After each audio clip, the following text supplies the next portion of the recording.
ज्ञायो प्राप्तं दुःखो मनन्तिकं तत्पदं ज्ञापितं येन तस्मै सद्गुरुवे नमः। सर्वे भवन्तु सुखिनः, सर्वे सन्तु निरामयाः, सर्वे भद्राणि पश्यन्तु मा कश्चित् दुःखो भाग् भवेत्। सद्गुण विभूषित श्री कबीर धर्म मंदिर जीयनपुर से पधारे हुए अध्यक्ष संत प्रवर श्री परीक्षा साहिब जी, छत्तीसगढ़ के अंचल से पधारे हुए श्री मुक्ति शरण साहिब, श्री देवेंद्र साहिब, श्री क्षमेंद्र साहिब, मुद मंगल में संत समाज, धर्म प्रेमी सज्जनों, श्रद्धामूर देवियों, 2 दिवसीय कार्यक्रम का प्रथम दिन का ये प्रथम सत्र है। कार्यक्रम का शुभारंभ बीजक पाठ से हुआ, तत्पश्चात भजन, फिर अनेक मनीषी संतों से जीवन के विविध पहलुओं पर बहुत ही महत्वपूर्ण विचार श्रवण करने का सुअवसर मिला। जिंदगी में जिंदगी का राज पाना चाहिए, मन और इंद्रियों को स्वस्थ रखना चाहिए, असत्य और आसक्ति का त्याग करना चाहिए, अपने को जानकर मस्त रहना चाहिए। विश्व के सभी दार्शनिक, विचारक, मनीषी संत मानव जीवन की गरिमा को एक सुर से स्वीकार करते हैं। क्यों स्वीकार करते हैं, क्या हेतु है? एक शायर के शब्दों में कहूं तो, जिसमें इंसा का नहीं जिनको मिला, उनको तो खोज की अकल न किरदार की आज़ादी है, लेकिन इंसा को मिली अकल भी आज़ादी भी, जो नहीं खोजे हकीकत को तो बर्बादी है। मनुष्य के पास खोज करने के लिए अकल मिली हुई है। अकल के बल पर आज आप देख रहे हैं आदमी कितना विकास किया है। कल कारखानों का निर्माण किया, भव्य भवनों का निर्माण किया, रेडियो, टेलीविजन, वीडियो का आविष्कार किया। आधुनिक युग में एक बहुत सुंदर उपकरण आया है, मोबाइल।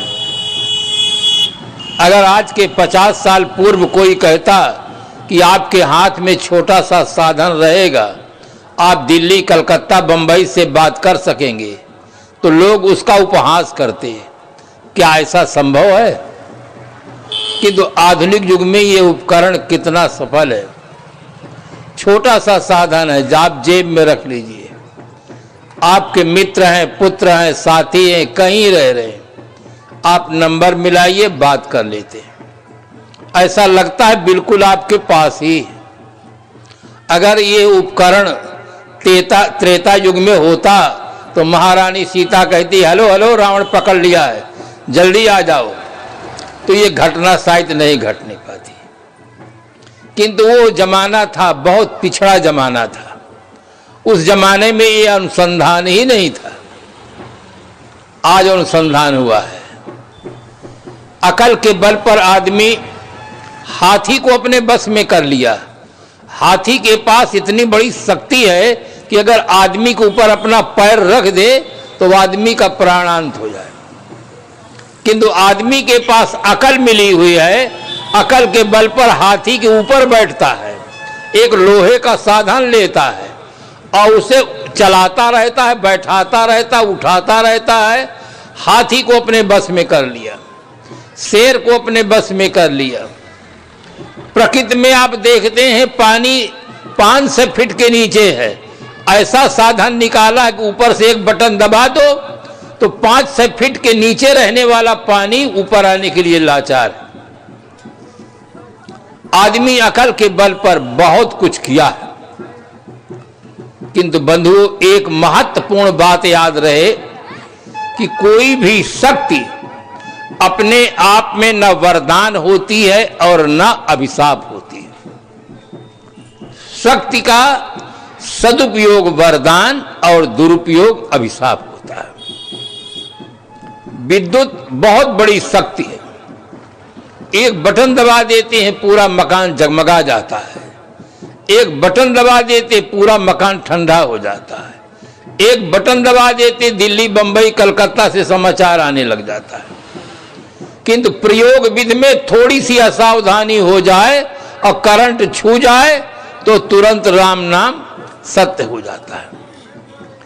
जो चीज जितनी उपयोगी होती है प्रयोग विधि गलत हो जाने पर उतनी हानिकर भी होती है। अकल के बल पर आज आदमी जो विकास किया है बहुत सुंदर हुआ, किंतु अकल का आज आदमी दुरुपयोग भी बहुत कर रहा है। सिय राम मैं सब जग जानी, अब बेचहि दूध मिलावहि पानी। कोई भी जानवर दूध में पानी मिलाकर नहीं दे सकता है, किंतु आदमी के पास जब दूध आ जाता है तो 5 किलो भैंस का है तो 5 किलो हैंड पाइप का है, दोनों एक भाव बिक जाते हैं। आदमी दिमाग का दुरुपयोग कर रहा है, बुद्धि का दुरुपयोग कर रहा है। हल्दी में पीली मिट्टी मिला देता है, चना में कंकड़ मिला देता है, घी में डालडा मिला देता है, अब पीसी हुई धनिया में गधे की लीद मिलाता है। मैं पूछा था एक आदमी से कि इसको क्यों कूटते हो, उसको कूट कूट कर गधे की लीद चाल रहा था। मैं उसी रास्ते से निकला, पूछा कि ऐसा क्यों करते हो, ये तो गधे की लीद है। तो हंसते हुए बताया, कहा इसको पीसी हुई धनिया में मिलाया जाता है। ये आदमी का अकल का दुरुपयोग है, अकल का दुरुपयोग हुआ है। आज देखो आदमी को मार रहा है, बम छोड़ देता है, आदमी को लूट लेता है, आदमी को धोखा दे रहा है। ये अकल का दुरुपयोग है। आदमी की शक्ति से अब डर रहा है आदमी को लूट कर घर भर रहा है आदमी ही मारता है मर रहा है आदमी, समझ कुछ आता नहीं क्या कर रहा है आदमी से कपट लीला कर रहा है आदमी, कब भ्रमों की लहरियों से तर रहा है आदमी से आदमी की डोर युग युग से बंधी, आज लेकिन आदमी से डर रहा है आदमी। आज पूरे विश्व में आदमी को आदमी से भय का वातावरण पैदा हो गया। दाढ़ी वालों को चोटी वालों से भय है और चोटी वालों को दाढ़ी वालों से भय है। ईरान को इराक वालों से भय है, भारत को पाकिस्तान से भय है, अमेरिका को रूस से भय है। जहां देखो तहां केवल आदमी को आज आदमी से भय हो गया, केवल अकल का दुरुपयोग करने के कारण से। अकल बहुत अच्छी चीज है और अकल की वृद्धि होती है शिक्षा के माध्यम से। एक पिछड़ा हुआ जमाना था जिसमें लिखा गया, बहुत गलत लिखा गया कि स्त्री शूद्रो न धीयताम, और आज का वर्तमान युग ऐसा आया है, सर्व शिक्षा अभियान में लिखा गया है सब पढ़ें सब बढ़ें।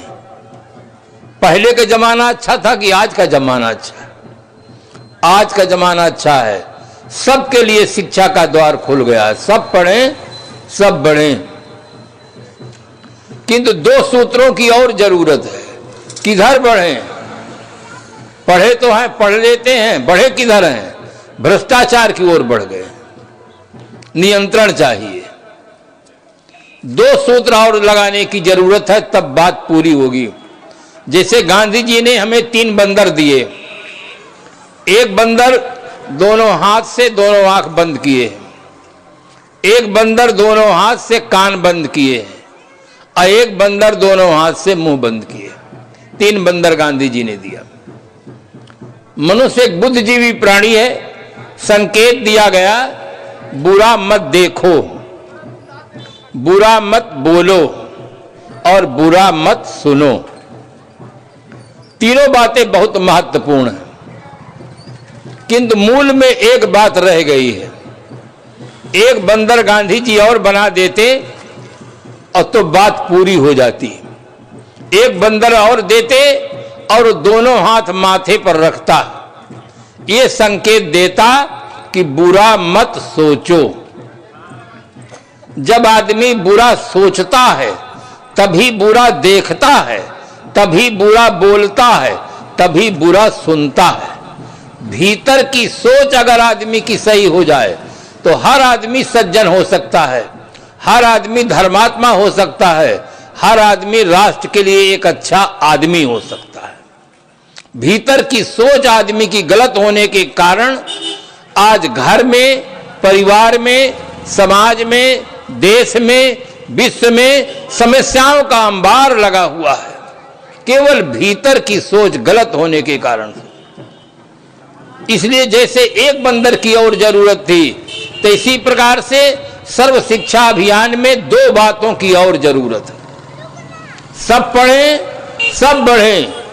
तीसरा सूत्र होना चाहिए, सब सदाचारी बने।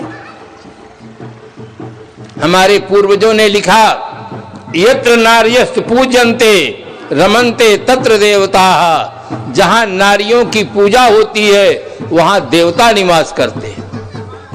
और आज की स्थिति बड़ी विलक्षण है। नारियों का अपहरण हो रहा है, सामूहिक बलात्कार हो रहा है। अगर सब सदाचारी बन जाए तो इन समस्याओं का अपने आप समाधान हो जाए। और जो समस्याएं हमारे यहां दुर्व्यसन की समस्या है, इस समस्या का समाधान तभी होगा जब आदमी सदाचारी बनेगा। साथ साथ अनेक समस्याएं जुड़ी हुई हैं। अभी हमारे पूर्व प्रवक्ता श्री रामेश्वर साहब बताएं, हिंसा की समस्या, उस समस्या का भी समाधान तभी होगा जब आदमी सदाचारी बनेगा। आज पशु अपना धर्म नहीं छोड़ा है। गाय है, बैल है, भैंस है, ऊंट है, घोड़ा है, इनके खाने में आप अंडा रख दीजिए, मछली रख दीजिए कि बहुत विटामिन है इसमें, खाइए, तुम्हें बहुत मेहनत करना पड़ता है। इनके पास नाक है, ये केवल सूंघ लेते हैं और जान लेते हैं कि खाने लायक नहीं है। भूखों मर सकते हैं गाय, किंतु अंडा नहीं खा सकती, मछली नहीं खा सकती। किंतु ये बुद्धिजीवी कहलाने वाला आदमी बुद्धि का दुरुपयोग कर रहा है, विटामिन के चक्कर में पड़ करके अंडा भी खा रहा, मछली भी खा रहा, मांस भी खा रहा। थोड़ा सा बुद्धि का अगर प्रयोग करके देखे,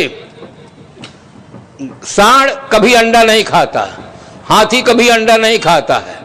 अंडा खाने वालों को लड़ा कर देख लीजिए कौन जीतता कौन हारता है। कहां से उसमें इतनी ताकत आ गई?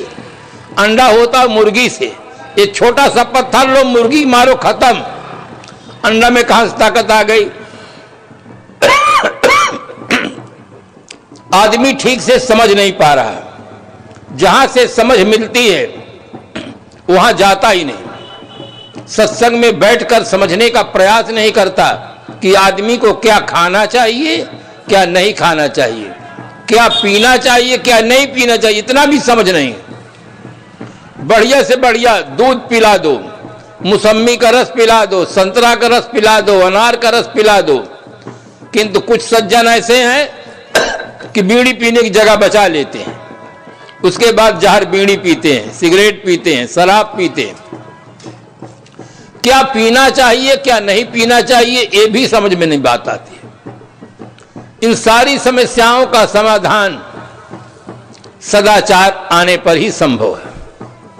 कानून से जो सुधार होता है वो आंशिक होता है। तत्काल सुधार के लिए जरूरी है कानून, किंतु अस्थायी सुधार के लिए आदमी के मन स्थिति में जब परिवर्तन होता है, भीतर परिवर्तन होता है, तब आदमी का जीवन बदलता है। अन्यथा आदमी रुकता है, दबता है, बदलता नहीं। उसके भीतर मान्यताओं में परिवर्तन हो जाए तो उसके जीवन में अस्थायी रूप से परिवर्तन होता है।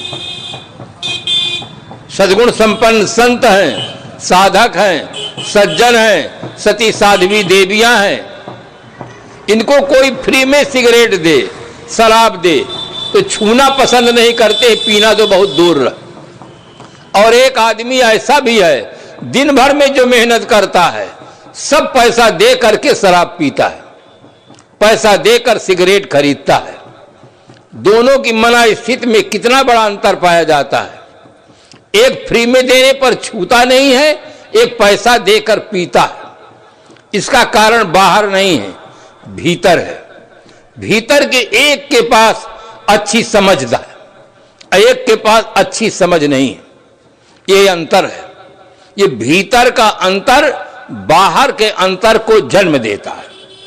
भीतर अगर आदमी की मना स्थिति अच्छी हो जाए तो हर आदमी सज्जन हो सकता है, हर आदमी सदाचारी हो सकता है। इसके लिए शिक्षा में व्यवस्था की बहुत बड़ी जरूरत है। आज की व्यक्ति अगर उच्च शिक्षा प्राप्त कर लेता है तो उसे 4 चीजें सुलभता से प्राप्त हो जाती हैं। आपके मन में जिज्ञासा होगी कि वे 4 चीजें कौन कौन है? पद, पैसा, प्रतिष्ठा, पत्नी या पति। ये 4 चीजें अगर व्यक्ति उच्च शिक्षा प्राप्त कर लेता है तो आसानी से उसे मिल जाती है। किंतु जीवन की जो सबसे बड़ी समस्या है उस समस्या का समाधान आज के शिक्षा में नहीं है। आपके मन में एक प्रश्न उठता होगा, वो जीवन की सबसे बड़ी समस्या क्या है? जीवन में अनेक समस्याएं हैं। आवास समस्या, आहार समस्या, पानी की समस्या, विद्युत की समस्या, अनेक समस्याएं हैं। किंतु जीवन की सबसे बड़ी समस्या है संयम। अगर इस समस्या का समाधान व्यक्ति नहीं करता है तो चाहे जितना बड़ा वैभव प्राप्त कर ले, चाहे जितने बड़े पद पर पहुंच जाए, उसका जीवन परतंत्र हो जाएगा। उसका जीवन निर्विकार नहीं हो सकता है, अप्रभावित जीवन जीने में असमर्थ रहेगा। उसका जीवन परतंत्र होगा, इसमें दो राय नहीं है। इसलिए जीवन की सबसे बड़ी समस्या है संयम। संयम न होने से आज जीवन में हमारे कितनी बड़ी बड़ी समस्याएं खड़ी, देश के सामने कितनी बड़ी बड़ी समस्याएं खड़ी, उसका समाधान शिक्षा में नहीं। वो भी तत्व शिक्षा में आना चाहिए। तो तीसरा जो तत्व आना चाहिए, सब सदाचारी बने। चौथा, सब आत्मज्ञानी बने। साहेब का भजन कितना प्रसिद्ध है, आत्मज्ञान बिना नर भटके, कोई मथुरा कोई काशी, पानी में मीन पियासी, मुझे सुन सुन आवे हंसी। आत्मज्ञान के अभाव में आज आदमी दर दर भटक रहा है। यहां तक भटक रहा है कि गोबर को गौरी बना करके पुजाया जा रहा है। आदमी से गोबर होता है, उसकी गौरी बना लेते हैं, सिंदूर लगवा देते हैं, सुपारी पान रखवा देते हैं, पूजा करा लेते, फिर कहते तालाब में जाकर छोड़ दो। आदमी इतना भटका हुआ है कि गोबर तक पूजता है, मिट्टी पूजता है, पत्थर पूजता है, लकड़ी पूजता है, पानी पूजता है, पहाड़ पूजता है। इतना भटका हुआ आदमी है। आदमी इतना महान है, जिसको छू लेता है महान बन जाता है। अगर आदमी पत्थर को न छुए तो कभी पत्थर से हनुमान जी नहीं बन सकते हैं, राम जी नहीं बन सकते हैं, कृष्ण भगवान नहीं बन सकते हैं।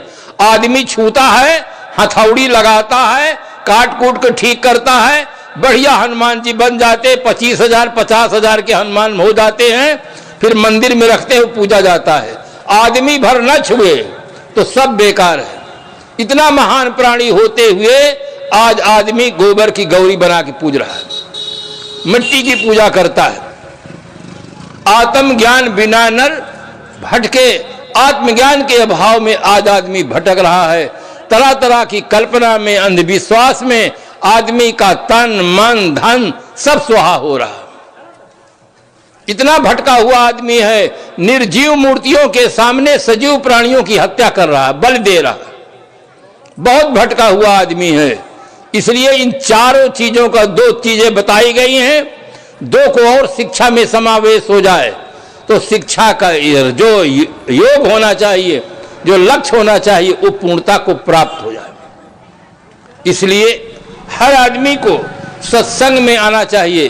बहुत बड़ा सुअवसर यहाँ आश्रम के संत देते हैं, कितना बड़ा प्रयास करते हैं। अपना तो स्वयं सुलझे हुए हैं, समझे हुए हैं, अपने समाज को, भक्त समाज को एक सही दिशा मिले, मार्गदर्शन मिले, जिससे उनके अंदर भी ये बोध प्राप्त हो, उन्हें भी निर्विकार जीवन, पवित्र जीवन जीने का सौभाग्य प्राप्त हो। इन्हीं उद्देश्य को लेकर इतना बड़ा श्रम किया जा रहा है।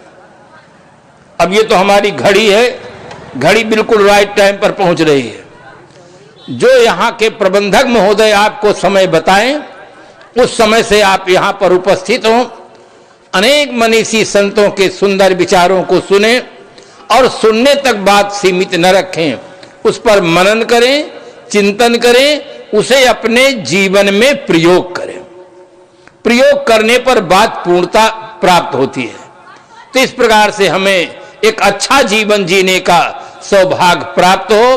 कहाँ ही कबीर जान दे बही, और जब से चेते तब से सही। जब से हमें कोई विवेकी पारखी सदगुरु संत मिल जाए, चेत जाए, तभी समझ लेना चाहिए कि अब हमारा समय बहुत अच्छा आया है।